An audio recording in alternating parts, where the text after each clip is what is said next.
Hello friends, commercial computer की ओर से मैं सुनील स्टॉक आपका स्वागत करता हूं।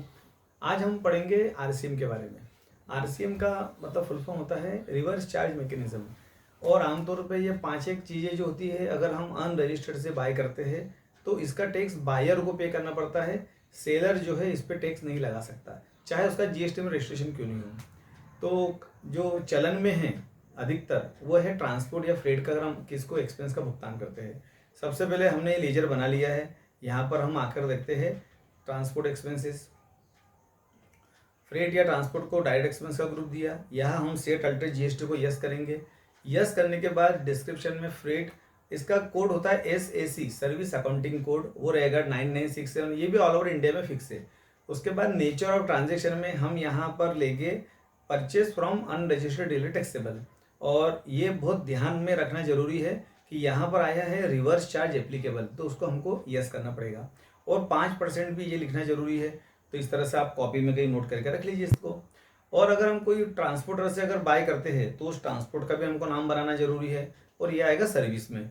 अब जैसे मैंने यहाँ लिख दिया है पटेल ट्रांसपोर्ट, ये हमारा होगा क्रेडिटर जो ट्रांसपोर्ट के हमको सेवाएं दे रहा है, और हम उसको पेमेंट देने वाले बाद में। देखिए यहाँ पर उसका जीएसटी में रजिस्ट्रेशन नंबर भी है। और यस करने उसके बाद सेट अल्टर जीएसटी डिटेल को हम यस करेंगे। और लास्ट में जो लिखा है देखिए यहाँ पर ट्रांसपोर्टर की, ये आपको देना बहुत जरूरी है। उसके बाद उसको एक्सेप्ट कर लो। जिसके बाद हम क्या करेंगे, वाउचर एंट्री में कोई भी 1 तारीख, 2 तारीख, 5 तारीख, जैसे मैंने ये 15 अप्रैल में मैंने ट्रांसपोर्ट का पेमेंट किया।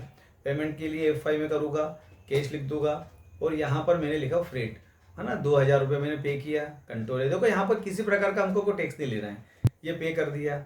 सेम अगर हम जो है तो इसको परचेज में भी इसके एंट्री पास कर सकते हैं। यहाँ पर आप कैश में भी ले सकते हैं। फ्रेट एक्सपेंस 2000, 3000, 4000 जो भी आपको लगता है, यहाँ पर भी कोई टैक्स हम लगाएंगे नहीं। और क्रेडिट में भी अगर हो तो यहाँ पर देखो मैंने लिया ट्रांसपोर्टर का नाम ले लिया, और यहाँ पर फ्रेट ये 3000, 4000 जो भी है उसको भी मैंने एक्सेप्ट कर लिया। ठीक है, इसके बाद हम क्या करेंगे, इसका जो परचेज में करने का खास कारण क्या होता है कि जब इसका प्रिंट करेंगे, इसका प्रिंट देखेंगे तो यहाँ पर जो है तो आपको उसका दिखेगा बायर जो टैक्स फॉर्मेट होता है रिवर्स चार्ज का। देखिए मैं आपको थोड़ा सा बता रहा हूँ कि इसमें टैक्स एनालिसिस मुझे यस करना पड़ेगा। कॉन्फ़िगर में जाके टैक्स एनालिसिस, ये टैक्स एनालिसिस को मैं यस कर देता हूँ। SCC कोड को भी यस किया।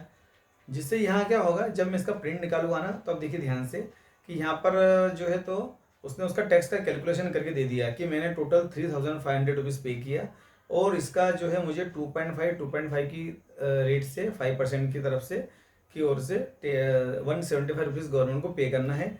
और यहाँ पर नीचे खास लिखा आ गया कि amount subject to reverse charge. अगर हम इसको पेमेंट में एंट्री करते हैं ना, तो देखिए पेमेंट में करने से अगर मैं वाउचर को प्रिंट करता हूँ तो यहाँ पर आपको वो इस तरह का जो है तो इनवाइस प्रिंट करके नहीं देगा, यहाँ सिंपल वाउचर फॉर्मेट पे आपको देगा। तो हमको क्या करना है कि इसकी जो है प्रिंट आउट निकाल के रख लेनी है। इसीलिए मैं सबको सजेस्ट करता हूँ कि आप उसकी एंट्री परचेस में ही करें।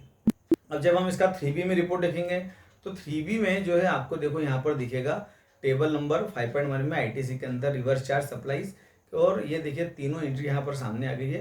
टोटल 9500 रुपये, और इसका 237 रुपीज़, ऐसे 475 रुपये मुझे गवर्नमेंट को पे करना है। ठीक है, अब हम क्या करेंगे, इसके लाइबिलिटी रेज करना है। अगर हम बैलेंस शीट में जाकर देखेंगे तो आपको बैलेंस शीट में देखिए यहाँ कोई लाइबिलिटी रेज नहीं दिख रही है। ड्यूटी एंड टैक्सेस में हमको या प्रोविजन में उसको हमको लेके आना है। तो हम क्या करेंगे, महीने के आखिरी में 30 अप्रैल को जो है इसके एंट्री पास कर देंगे जनरल के अंदर। यहाँ पर हम लिखेंगे अपना इनपुट 237.5 डेबिट, फिर वही स्टेट वाला भी ले लिया 237.5। और यहाँ पर जो है मुझे रिवर्स चार्ज का आउटस्टैंडिंग बतानी है, तो रिवर्स चार्ज वाला मैंने ले लिया 237.5। और ये रिवर्स चार्ज, इन दोनों का ग्रुप क्या दिया वो भी मैं आपको बता देता हूँ। जो RCM को मैंने ग्रुप दिया ना, वो दिया प्रोविजन। एवरी मंथ मुझे मंथ एंडिंग में ये एंट्री पास करनी है। कंट्रोल करके एक्सेप्ट कर दिया इसको। और ये जो इनपुट जो मैंने लिया है, ये मेरा गवर्नमेंट के पास टैक्स पड़ा हुआ है, तो इसलिए मैंने इसको जो मिसलिनियस एक्सपेंसेस, क्योंकि ये मेरा आगे जो है आने वाले समय में ये मेरा इनपुट बनने वाला है, ITC बनने वाली है। तो मैंने उसको एस्केप करके बाहर कर दिया, पूरा एक्सेप्ट कर लिया।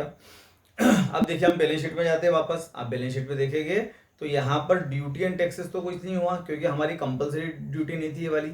और ये प्रोविजन में देखिए 475 रुपये 475 रुपीज़ आपके आउटस्टैंडिंग आ गए, ठीक है। और यहाँ पर ये आपका आईटीसी रेडी हो गई है, उसको मैंने मिसलेनियस में दे दिया है ग्रुप। अगर हमारा जो टैक्स भरना आएगा कभी 3B में तो ये उसका सेटअप हो जाएगा, ये हमारे आईटीसी बन जाएगी। अब मुझे गवर्नमेंट को टैक्स पे करना है तो मैंने F5 किया। ये मैं आपको पहले भी वीडियो में बता चुका हूँ कि हम कंट्रोल F करेंगे, ऑटो फिल का बटन दबाएंगे।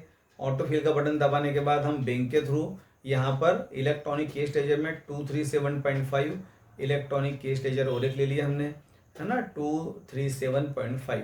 और ये बॉक्स आ गया। यहाँ पर चालान के अकॉर्डिंग हमें सारी इन्फॉर्मेशन यहाँ फिट कर देंगे, है ना। बैंक का नाम हो गया, HDFC बैंक या जो भी बैंक होगी, CIN नंबर हो गया, ये सारी जानकारी आपको चालान में मिलेगी। और आप मेरा इसके लिए पुराना वाला वीडियो आप भी देख सकते हो, उसको मैंने तारीख लिख दी है। ये जो डेट होती है ये होती है 3B भरने की तारीख। 3B लगभग हम मान के चलो कि नेक्स्ट मंथ 20 दिन हमको गवर्नमेंट देती है, तो 20 तारीख को देखो मैंने टैक्स पे कर दिया गवर्नमेंट को, ये वाला। अब इससे क्या होगा, वापस मैं आपको बैलेंस शीट में ले चलता हूँ। देखो यहाँ पर लाइबिलिटी एज इट इज़ मेरी प्रोविजन में खड़ी है, और यहाँ पर जो है तो ये जो गवर्नमेंट को मैंने टैक्स पे किया, देखिए ये लोन इन एडवांस में मैंने इलेक्ट्रॉनिक कैश लेजर और C और S वाले दोनों यहाँ पड़े हुए हैं। अब मुझे क्या करना है, एक और जनरलिटी पास करनी है। जिस दिन मैंने 3B फाइल किया F7 के अंदर, यहाँ मैंने ले लिया प्रोविजन वाला। प्रोविजन मेरा किस चीज़ का था, RCM ऑन फ्रेट 237.5, डेबिट में RCM 237.5, ठीक है। और यहाँ पर इलेक्ट्रॉनिक कैश लेजर से मुझे उसको सेट ऑफ करना है, जो कि मैंने अभी गवर्नमेंट को चालान के थ्रू उसको पे किया है, ठीक है। ये मैंने इसको एक्सेप्ट कर लिया। देखो वापस हम बैलेंस शीट में आ जाते हैं। अब देखिए यहाँ पर आपका जो प्रोविजन था वो पूरा खत्म हो गया नेक्स्ट मंथ की 20 तारीख के दिन।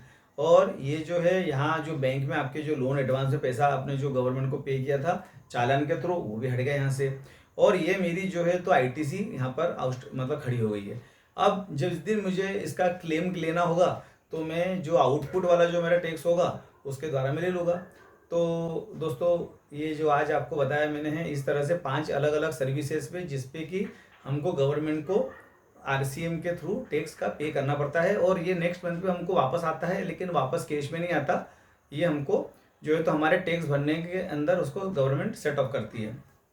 और पेट्रोल डीजल ये ट्रांसपोर्ट पे क्यों लगाया है, उसका रीज़न भी यही है कि सारी चीज़ों पर GST है, एक्सक्लूडिंग मतलब छोड़कर क्या चीज़, पेट्रोल और डीजल। इसलिए पेट्रोल डीजल से चलने वाली जो चीज़ें हैं, जो ट्रांसपोर्ट हो गया, तो इस तरह से गवर्नमेंट ने क्या किया है कि उसको ट्रांसपोर्ट को जो है तो टैक्स लगाने के लिए मना कर दिया। तो उसका टैक्स जो है बायर है वो पे करेगा। इस तरह से सिंपली वे में आपको मैंने सब चीज़ें बताई है। और किसी तरह की कोई आपको प्रॉब्लम हो तो मुझे व्हाट्सएप कर सकते हैं। आप वीडियो देखने के लिए बहुत बहुत धन्यवाद। Thank you.